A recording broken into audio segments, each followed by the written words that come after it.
the Strait of Hormuz as soon as possible, as they try to figure out their leadership situation.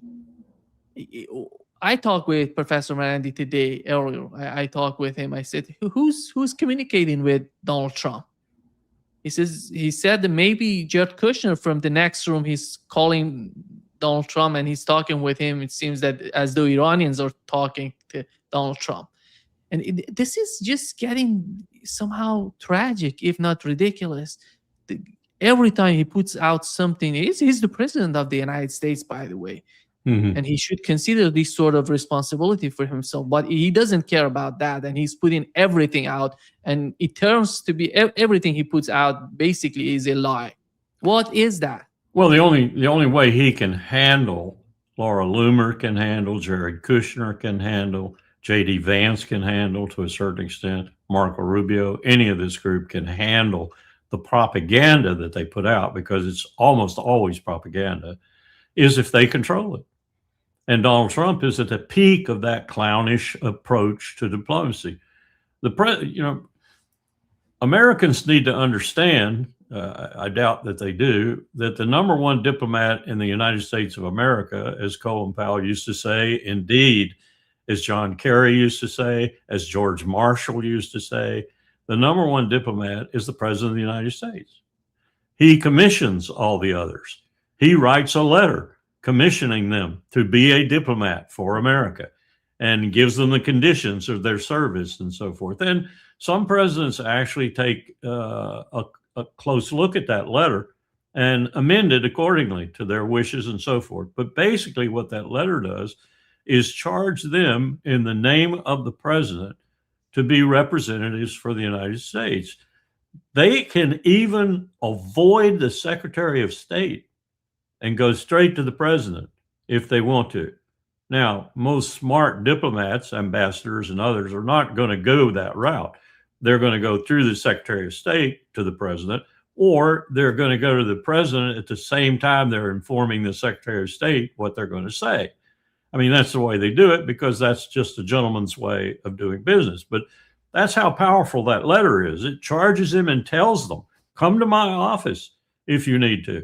And there have been occasions where an ambassador has gone into the president of the United States without the Secretary of State knowing about it.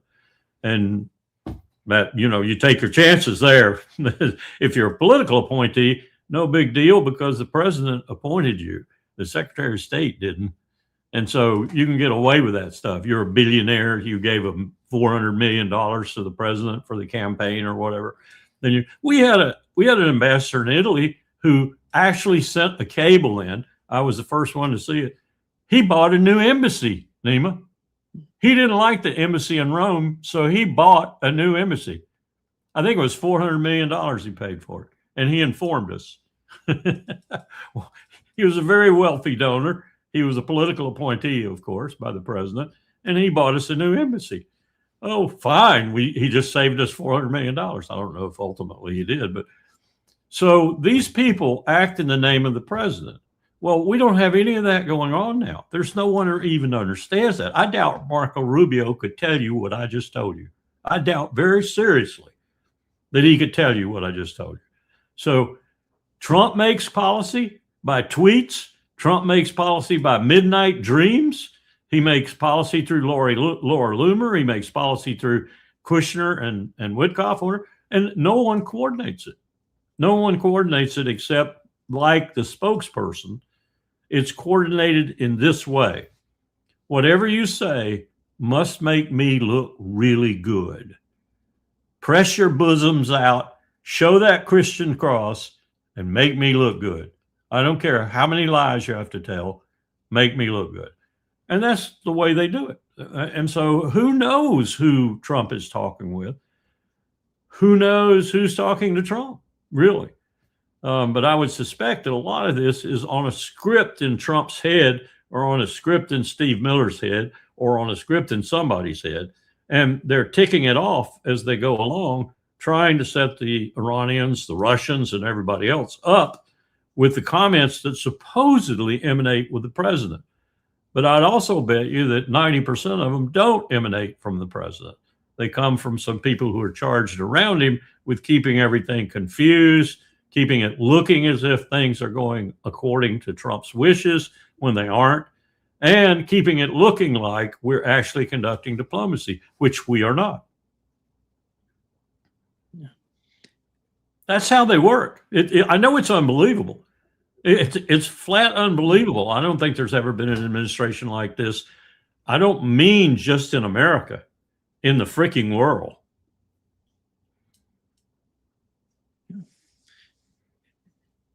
Larry, Iranians feel that the second round of war, third round of war is coming, and you see how they're sending more weapons to the Middle East, to these bases in the UAE and in Qatar. You feel that that's coming. But on the other hand, we've heard that some generals are sending messages, some sort of mixed message to Donald Trump, and they're trying to say, this is not the way, or your objectives are not, achievable on the battlefield if you go with another round of war. What is your understanding of what's going on with the generals or the people who are around him, who have access to Donald Trump, who can communicate with Donald Trump? Well, first of all, none of the generals have any access to Donald Trump other than Kane, period. Now, there might be some people like Keene and retired generals who are very much on the MAGA side of everything who have access to him. But I kind of doubt that too, because I don't think even Trump would allow that. They might have contact with him through people like Loomer, like Miller, like Vaught, and others like that. But I don't think they have direct contact with him.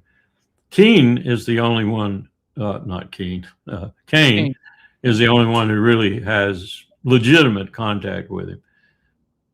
Even another member of the Joint Chiefs of Staff should not be talking to the president unless it's completely condoned by Hegseth and by the chairman.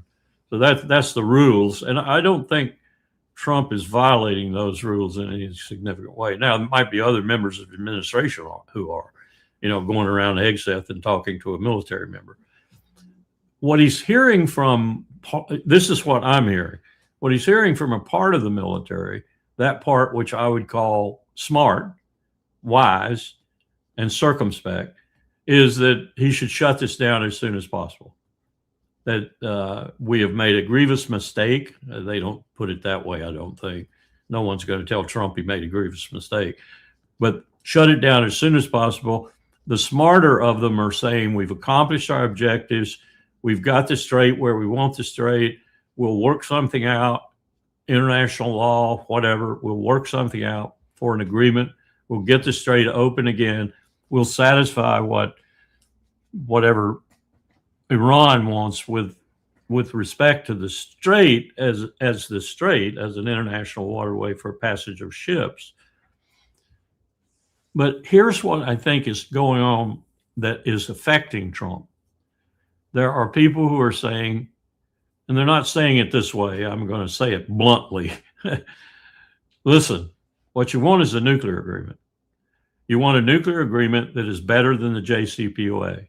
You want to be able to hold that agreement up and flag it in front of the American people and say, look what I got. It's better than anything Kerry and Obama got. This is what we need. This is what we went to war for. This is what we've got. Now we can call it off. Now we can quit because we won. And that'll be the new JCPOA. And all the critics, rightfully so, will say, well, you had that years ago and you're the one who vetoed it. And he'll say, no, I got a longer moratorium. I got this included, that included. I got the uranium moved away to Russia or wherever for 5 years, whatever. Anyway, there'll be enough new aspects to this deal that the Iranians will accept, I think, and that Trump will accept. He'll declare victory and walk away from it. That leaves the big issue, and the military has brought this up. That leaves the big issue of Bibi Netanyahu and what he is doing in Lebanon right now, which is in large part to spite Trump, I think, because Bibi can't do what he wants to do in Iran, or at least it appears he doesn't want to start it again. I'm hearing from other people in Israel that he is going to start it again, but I don't know what he's going to start it against. Bomb the same targets again? bomb hospitals and schools, bomb everything in sight. That's what I'm hearing that he wants to do. He wants to go after Iran like he's going after Lebanon, with no holes barred, bombing everything in sight, and just continue again and again and again. Well, to do that, he's got to get bombs from us, and he's got to get fuel from us, and he's got to get other things from us. So there is leverage there for Trump if he wants to keep that from happening, particularly if he keeps up this pace in Lebanon. And his pace in Lebanon is absolutely deadly right now. He's killing everything that moves in Lebanon, including UN peacekeepers, including just innocent Lebanese civilians. I don't know how much longer this can keep up before he is absolutely banned from ever being in any place other than Israel in the world. But that's what he's doing. So that's what Trump wants to do, though. That's what I'm hearing, and that's what the military is supporting. Declare victory and leave, and declare victory around that piece of paper you can wave to the American people and say, I got a better deal on the nuclear issue. And after all, that's what I was really after than Obama did, and call it quits and leave. Again, what does Israel do? That's a huge question. And what does Iran do with respect to Israel? Does Iran take what will probably be a codicil to this agreement and stop sending rockets and missiles into Israel and instruct Hezbollah to do so too? I'm not sure if Hezbollah would obey them, but let's just say they would for a minute. Does Iran do that in conjunction with this, Trump declaring victory and leaving? Because it won't look much like a victory if that doesn't happen too. I don't know. And I don't think he has that kind of control over Netanyahu, nor would he have it over Bennett and Lapid, should they beat Netanyahu in the upcoming election, if it happens. So I think that's still a huge question, is what does Israel do, even to this plan recommended by the saner people in the military in the U.S. If this plan seems to be working, what does Israel do to spoil it? I think that's a huge question. I think you're pointing out something so crucial and important, which is related to what Iran is talking about right now with the updated proposal on their part.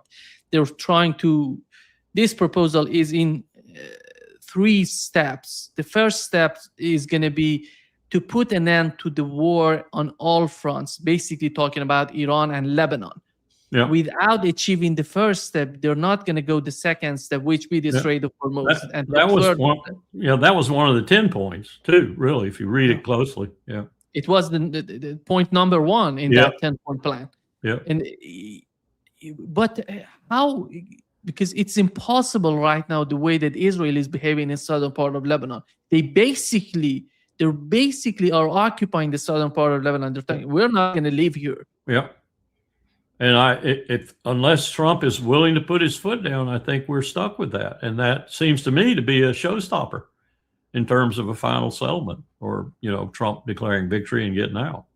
You can't very well do that if Israel is still there and Hezbollah is still very much knocking the crap out of them every day. And that's why they're doing this. I mean, they've always wanted to destroy Lebanon. They've always wanted to, every 10 years they do it anyway. Now they prefer, as they did in 82, really, to just destroy it, completely destroy it, occupy it, treat it just like East Jerusalem, just like the West Bank, just like they'd like to treat Syria, but they got preoccupied. And Netanyahu sees this as a route to do that, and he's not going to give up until he's getting angrier. You can see it. He's getting madder and madder every time he gets a report from the IDF that says, dude, we're getting ripped up. I don't know if there is any sort of difference between Benjamin Netanyahu and the opposition, which means the Naftali Bennett together with Yair Lapid. Yeah. Are they as Zionist and as Netanyahu? Because looking at the Israeli population, Israeli people right now, more than 78% of the people, they support Benjamin Netanyahu in their operation in Gaza, in the West Bank, in southern part of Lebanon, and how these people can be changed or somehow modified their opinion. Is that possible, or is some sort of or the United States needs to do this by force on Israelis? I think it was Nebuchadnezzar II who finally delivered Jeremiah's prophecy. razed the temple to the ground, killed a whole bunch of Israelites, and then put the rest of them into captivity. I think that's what it would take. Who is Nebuchadnezzar II? Who is going to do that to Israel? Who is going to teach Netanyahu and those Israelis you readily identified and accurately identified a lesson like Nebuchadnezzar did? Put them in the wilderness for what? 50 years, half a century. That's what they deserve. That is precisely what they deserve.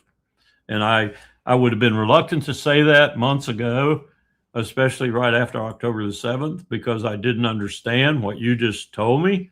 I've understood it for some time now, that the Israelis are behind Bibi Netanyahu. They don't like him because he's done all kinds of things to their government. They don't like him because he's a criminal. They don't like him for other reasons. They just don't like his wife, too. But they are 100% behind what he's doing. Every bomb that drops, every rocket that falls makes them more adamant in that position. And that's, they're a proof of the whole concept that bombing doesn't change anybody's mind. It just makes them more resolute and more willing to take what you're handing out and to withstand it. That's what it does. It makes them angry. I think that's part of the human nature. When you lose your brothers, your sisters, your father, your mother, then you're part of the fight. It doesn't matter. President Aoun needs to watch very carefully in Lebanon, because they're going to do that to the Lebanese, regardless of whether they're Christian, Islamic, Druze. That won't make any difference. They're all going to be angry because they're all getting bombed and they're all getting killed.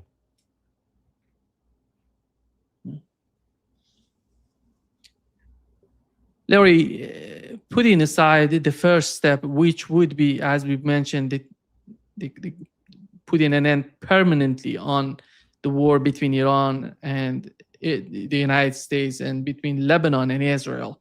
The second part would be who's gonna talk? Who's gonna be able to talk with Iranians? I haven't seen anybody in the Trump administration being capable of doing that. Nor have I. And that's one of my deep concerns, and not just about this, but about many other things too. We have no diplomats. We have no diplomats. We fired all those who even vaguely resemble diplomats at the State Department. We've hired a whole bunch of political hacks. I'm told it's up as high as 40% of the ambassadorial staff now is political appointees. That's probably as high as it's ever been. And I'm told that of those, maybe one or two might be competent to drink tea or milk with their counterpart. That's about it. The rest of them are just interested in using their position to make money in whatever country they happen to be in, and to build contracts and business contacts and such. So Trump hired a whole entourage of people who are just like him in terms of his diplomats. So we have no diplomats. Therefore, we have no diplomacy. And at the top of that, as I indicated at the top of this show, the number one diplomat is the President of the United States. The President of the United States is a grifter, a real estate tycoon who cheated almost everyone he ever dealt with, and a person whom every New York taxi driver I've ever had drive me around New York said, I can't stand that man. He's a crook. He's a mafioso. That's without exception. I have not had a taxi driver in New York City who didn't say that about Donald Trump. I'm sure there must be one somewhere, but taxi drivers always know the truth. Yeah. You're totally right in that one. Larry, we know that the second trip of the Iranian foreign minister after Islamabad was in Muscat. They were basically talking about the second step of the plan that Iran proposed to the United States, which is the Strait of Hormuz. and they're talking with Omani government to manage to define a mechanism for the Strait of Hormuz. How do you see the communication? And this trip is a tour. He said is a tour with our neighbors. He said, I want to communicate, Iranian Foreign Minister Arakchi, he said, I want to communicate with our neighbors, Pakistan, Oman, and then Russia. How do you find the way that Iran is, one of them is in Islamabad and then Muscat and later on going to Moscow? Well, I think Oman is the true good offices country in the region. They have been that for a long, long time. Without Oman, we would never have had half as much success in almost every arena, whether it was the Gulf Cooperation Council or it was dealing with Riyadh or any of the states in the region, even Egypt to a certain extent, if it hadn't been for Oman's ability to exercise its role as the diplomat interested only in peace. And I commend them for that. And Powell used to say that about them too. They were usually unsuccessful, and the usual monkey in the works was Riyadh. More than anything else, Riyadh was the disturber of the peace, if you will, and that capital with which the Omanis found it very difficult to work.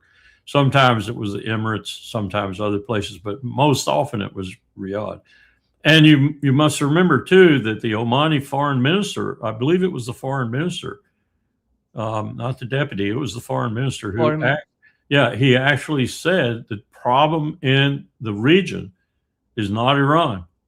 The problem is Israel. For the first time out of an Arab's mouth came the truth.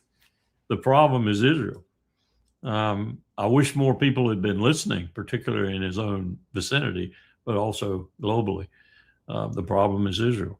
So I understand why they went there. Plus, I believe they would be the partner in managing the strait.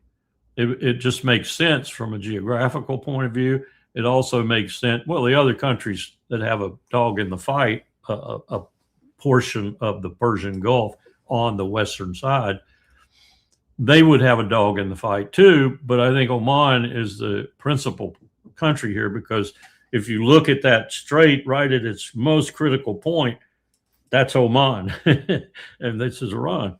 So, I mean, even if you got the Secretary General and others, and I keep pushing this, I keep saying, if you use the law of the sea treaty, if you use, in other words, international law, I know Iran's not a signatory, we're not a signatory, but that doesn't mean squat. 90% of the world virtually is a signatory. If you want to reinforce international law, here's a great place to start doing it. Use that treaty as it defines straits, international straits in particular, and as it defines the land adjacent to those straits and the responsibility of the countries who overlook the straits and have the most military proximity to them, like Turkey, for example, and those critical ones up at the Hellespont. Then you've got real weight behind what you're doing. And you could use this to, even though they're not signatories, we in Iran aren't signatories, you could use this to resurrect some aspect of effective international law. And I said, how can Iran, for example, stand up and say, you don't recognize that we're a member of the Non-Proliferation Treaty. We are a member of the additional protocols and the safety guards. We're fully vested in the civilian nuclear regime, and then say you don't like the law of the sea treaty. Well, that's Ahmadinejad. That's Ahmadinejad speaking. You should be consistent. Now, I realize we're inconsistent as hell. We haven't approved a treaty in 40 years, virtually that long. So if you brought that back and you had a Secretary General who had some courage, and you use that as your negotiating starting point as to how straits like that are defined and how they're supposed to be used, how they're supposed to be secured, and so forth, you'd at least have a starting point that sort of brought international law back into the arena again. Now, when I said that on a podcast earlier today, the individual on the other side, just as expert as I in this business, he said, you're not going to bring international law back. You've destroyed it. I said, point made. You have a point. We have destroyed international law. We, the empire, we've destroyed it. But that doesn't mean that the rest of the world, particularly the UN, can't defy us and bring it back into the battle and bring it back as parameters around which let's let other people discuss it. Let's let the littoral states in the Persian Gulf discuss it. Let's let Iran majorly discuss it. Let's let Europe discuss it. Let's let the Mediterranean powers discuss it. Let's let everybody that wants to get this thing back open and get the passage restored to discuss it. Screw the empire and screw its navy. Talk about it, delineate it, and then say to the world, this is it. We're going to bring it to a vote in the UN Security Council. And when the Perm 5 vetoes it, there'll only be one country doing it. It'll be the United States. And we'll show them for what they are. Yeah. How do you find, Larry, the partnership or somehow the relationship between Iran and Russia? Iran goes to Russia because they wanted to communicate the latest sort of advancement or talks considering the war with the Russian president. Well, after that press conference that I listened to 3 times with Putin, I said to myself, the first call Donald Trump will make tomorrow morning is to Vladimir Putin. And he will talk to him and they will have an exchange. And Trump will want to know, what did you mean? And Putin will say, just what I said. And Trump will say, well, it sounded like you were almost taking Iran's side. And Putin will say, I was. And then it will go downhill from there. I don't know. I really don't know what they'll say. But I'd be willing to bet Trump's on the phone to Putin within the next 24 hours. Because he will have seen this. They will have shown it to him, I think. And that's what Trump's presidency is all about. What do they show him? What do they tell him? Do they hide it? I think they do a lot of times, especially Hegseth. Hegseth right now is hiding all kind of assessments from his on-the-ground commanders that say, you need to stop this. Boss, you need to stop this. This is not going the way you planned it to go. You need to stop this. So what's he going to do? Is he going to start a raft of firings? Is he going to fire his maritime commander? Is he going to fire his air component commander? Is he going to fire the overall CENTCOM commander? Is he going to fire them all? Because I'm hearing they're all telling him this. So I don't know that Trump listens to people. I don't know that they give him access to people like that. Maybe Hegseth won't let these people get anywhere near the president. So the message isn't getting through because Hegseth is stopping it. But I'd be interested to be on that phone call with Putin. You know, they're having the BRICS in India. Next month, they're having the BRICS meeting in India, and Modi's sort of hosting and officiating. And I just picked up the data on the new Indian. Have you heard about this Agni 5 missile? This is a missile that goes 5,000 kilometers. If they extend the range, which they can do and have done in tests, it's 7,000 kilometers. It goes at, ready for this, top speed, 30,000 kilometers per hour. Wow. This is probably the most powerful nuclear warhead tipped missile in the world, if all these specs are accurate. And they came out of the, what do the Indians call it? They call it the DRDO, Defense Research and Development Organization.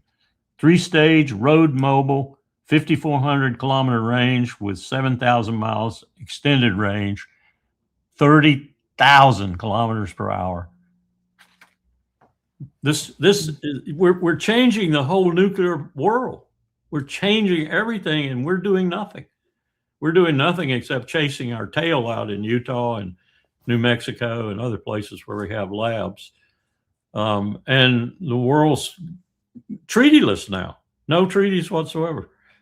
So here's India building this missile. What does India need this for, Nima? Tell me what India needs this missile for.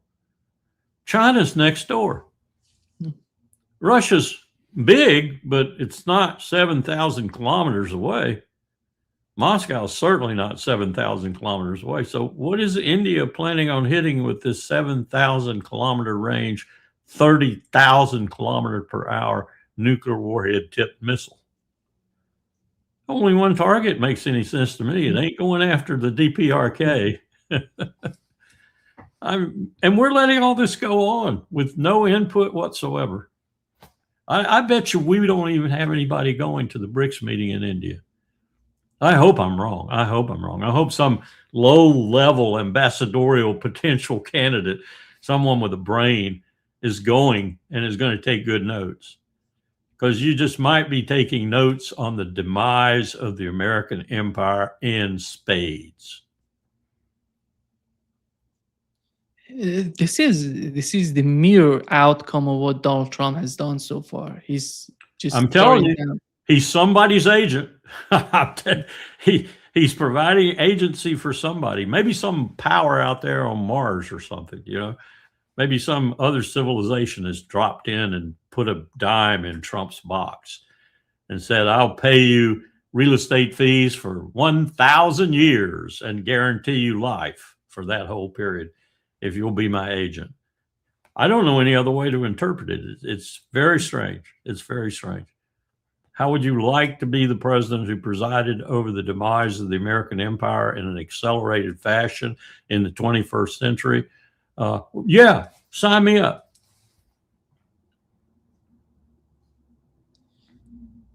There was other meeting, Larry, in Kyrgyzstan, and yeah, it was Pakistan, Russia, and Iran. They're going there, but there was a bilateral meeting between Russia and Iran in which Iran's deputy defense minister in that meeting, he said that America is no longer in a position to dictate its policies to independent nations.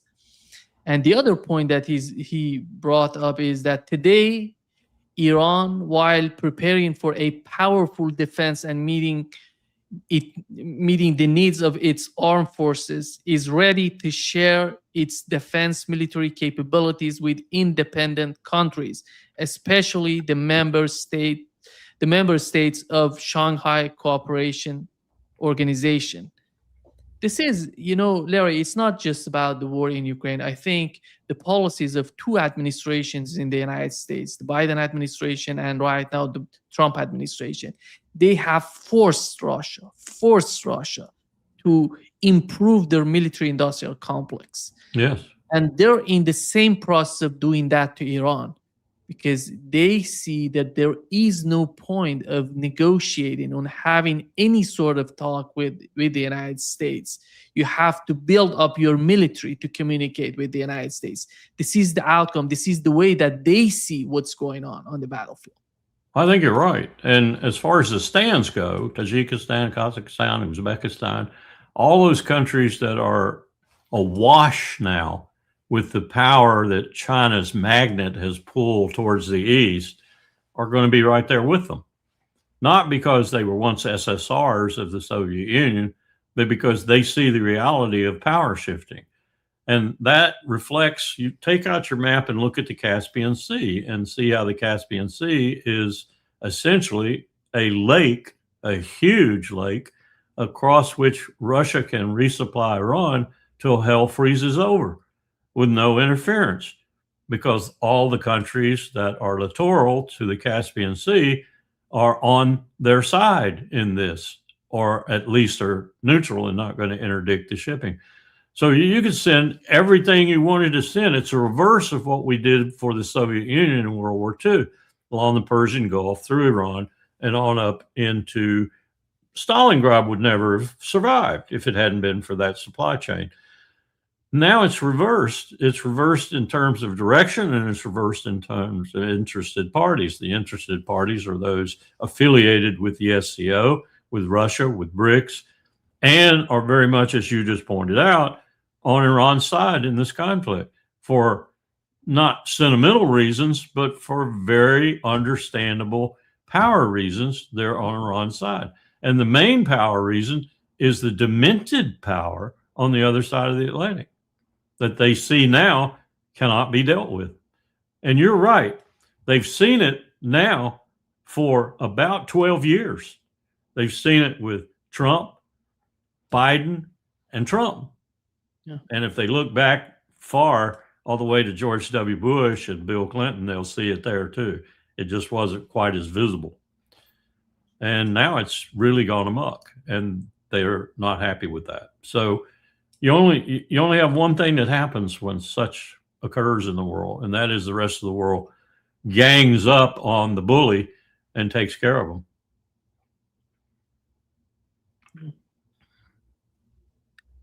Larry, Iran is looking at Eurasia, looking at the projects between Iran and China, between Iran and Russia, is in the location, the geography of Iran is so important.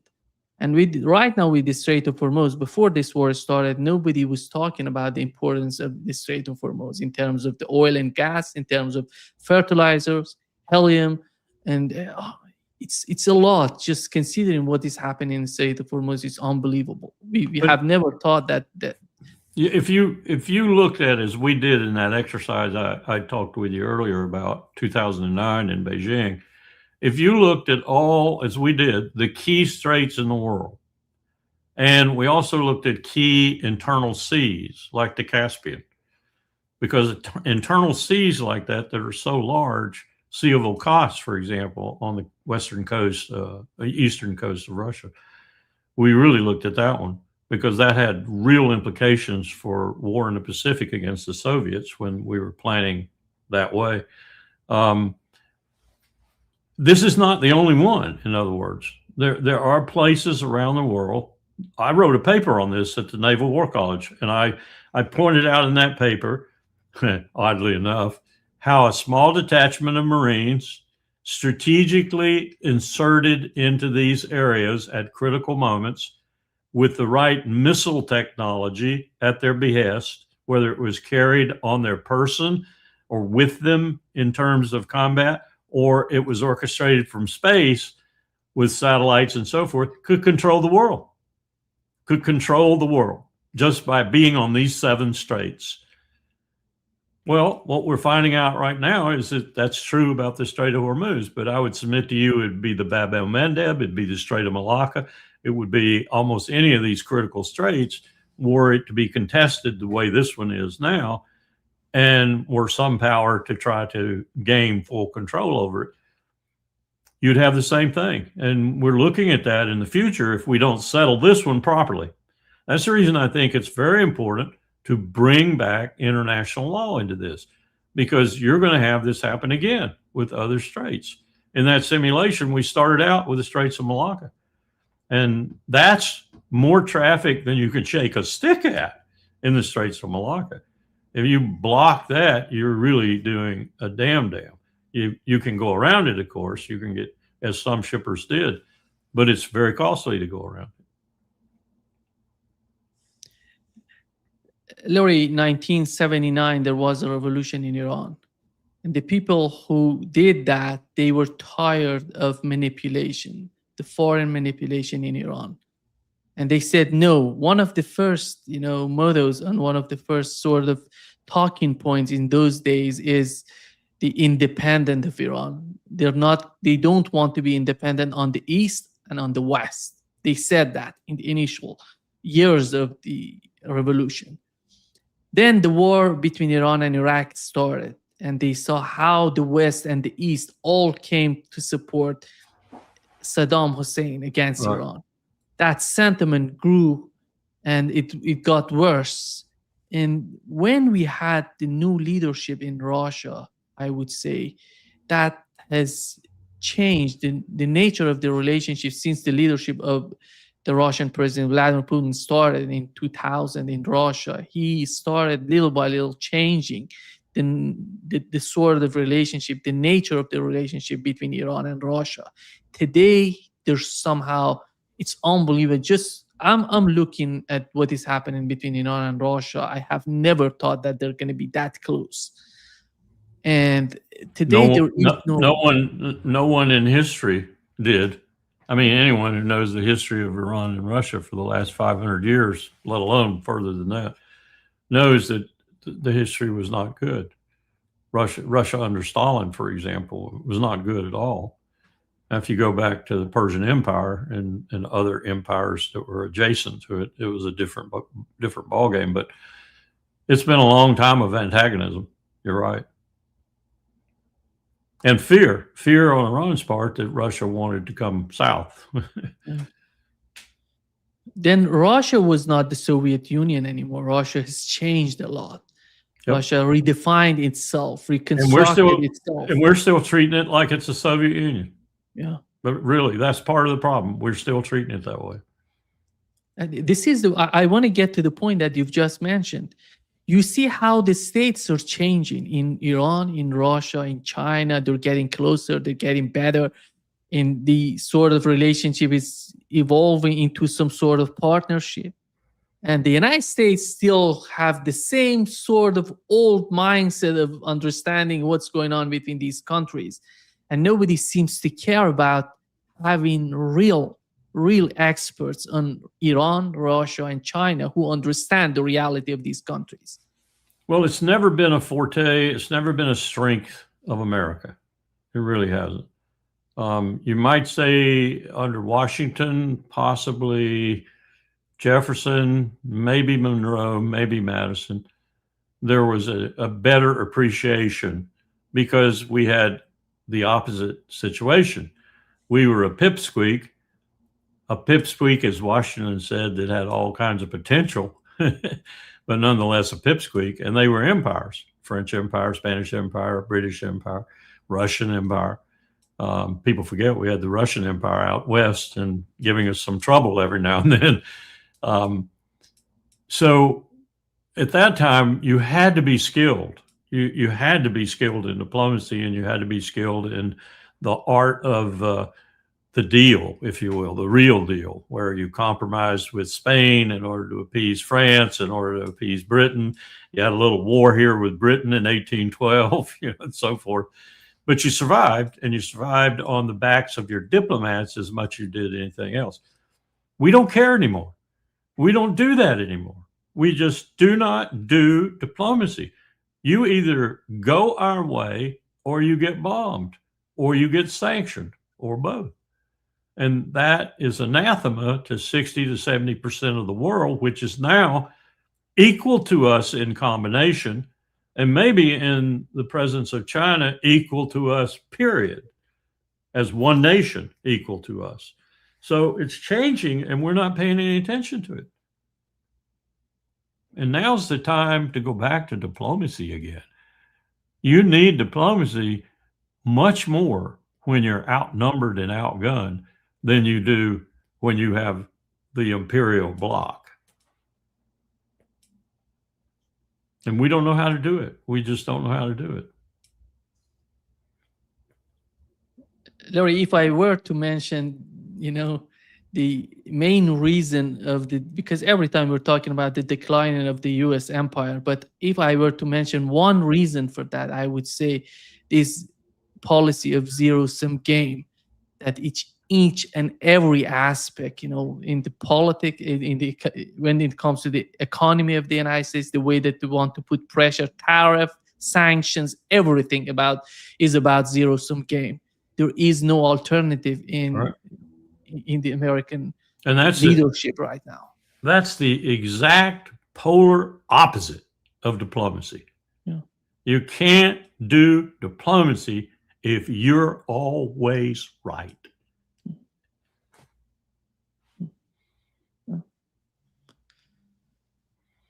Diplomacy is about compromise, right? Exactly. It's smart compromise. Yeah, smart compromise, but compromise.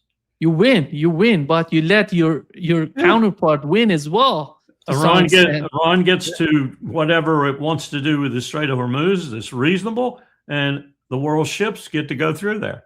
Yeah. I mean, what's so hard about that? Yeah.